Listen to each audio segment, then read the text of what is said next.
Bonsoir à tous sur le Superstar Show, nous sommes les frères de l'info, Dylan et Kevin.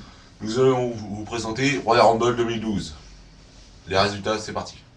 Premier combat de la soirée, match pour le titre poids lourd dans une triple menace qui opposait Mark Henry contre Daniel Bryan le champion et le Big Show dans un style cage match. Alors c'est un match qui a été vraiment avec aucune surprise.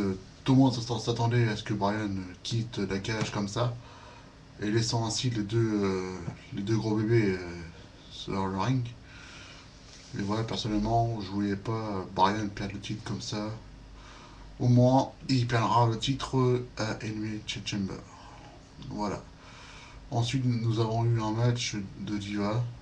Un match de tout le monde, dont tout le monde s'en foutait. Il y avait Beth Phoenix, Il y Natalia. avait Beth Phoenix, Natalia, les Bea Twins contre Tamina, Eve, Kelly et Aisha Fox.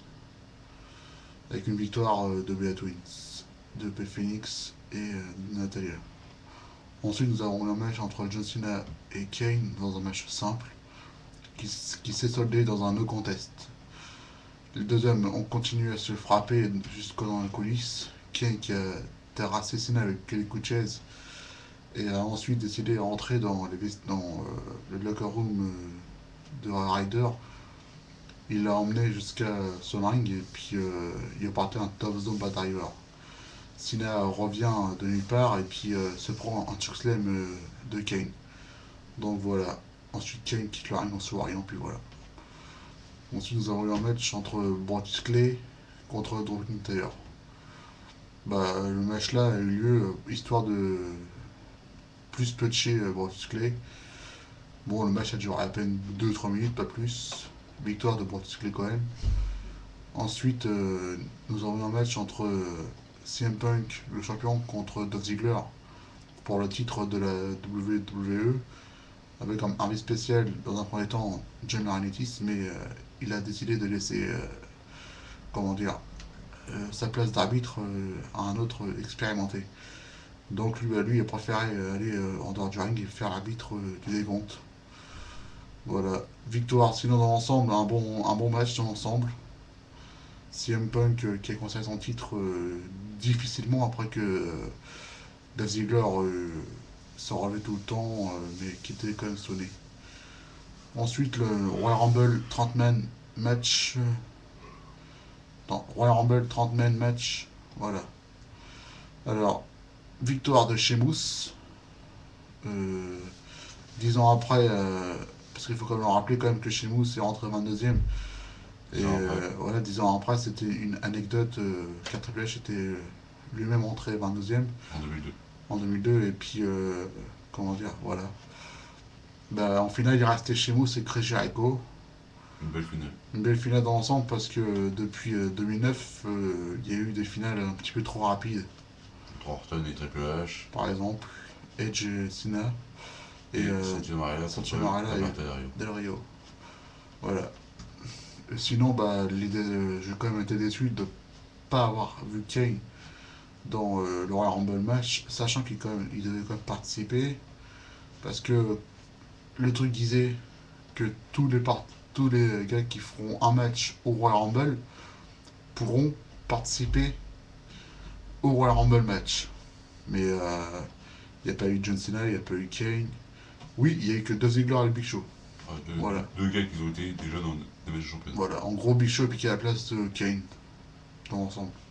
Voilà. Et Ziggler peut-être la place de Cena ou la place d'un autre. Voilà. Sinon, mon tour, le premier match, tout le monde savait déjà le résultat de ce combat. Puis une victoire, déjà que tout le monde s'en fout quoi. Une victoire qui était plus logique quand même. Mais c'est surtout bizarre aussi la façon qu'il gagne. Et donc sans commentaire, un match bidon quoi. Le deuxième match, le match de Diva, sans commentaire, parce que je vois pas l'intérêt de foutre un combat de Diva si le match il dure presque pas longtemps. Histoire de faire durer chaud. Voilà, je préfère qu'ils mettent plus de temps dans le Royal Rumble. Troisième combat, Kane contre Cena. Très bon. un bon combat quand même, mais qui s'est terminé un petit peu trop vite.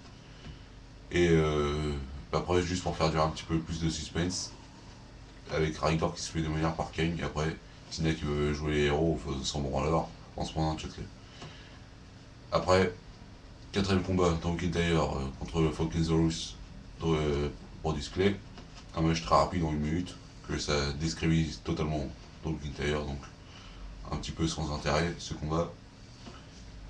Cinquième combat, Dolph Ziggler, CM Punk, un très bon combat. Et CM Punk, on avait bavé en portant que des finishes et en démolissant totalement Ziggler, que l'arbitre était retourné à cause de John Laurinaitis qui l'empêchait de voir le compte de 3.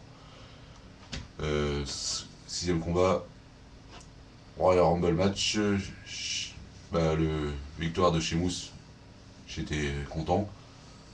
Comme mon frère avait dit, on n'avait plus une finale qui durait longtemps depuis 2009. Voilà, depuis 2009. Donc voilà. Donc très belle victoire de Sheamus quand même, que je préfère lui comme que Jericho, parce que Jericho il revient comme ça. Tandis que Sheamus lui, il n'a pas fait quand même habitué. Et tout le monde s'entendait quand même à la victoire de Chris Jericho parce que il avait promis avant le dernier Raw, il avait prédit qu'il allait Il y a eu Royal Rumble. faire un truc de grandiose, mais bon, il n'a pas pu faire son exploit. Voilà.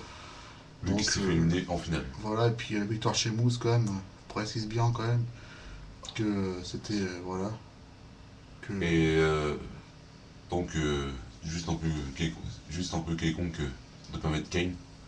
Parce que c'est vrai, ça le discrédite totalement. personnellement Kane pouvait gagner le Royal Rumble parce que avec le nombre de superstars qu'il y avait, En plus, il aurait pu battre peut-être le record de Shawn Michaels. voilà, je me dis il aurait pu éliminer 5 superstars, même s'il n'aura pas gagné, ça aurait été mieux quand même de le faire Pour se participer. rapprocher plus du record pour être le meilleur, en avoir éliminé plus. Mais bon, il n'aura pas eu sa 14e participation d'affilée. Bon, voilà, bon. C'était le résultat du Royal Rumble 2012. On vous dit à la prochaine, à plus.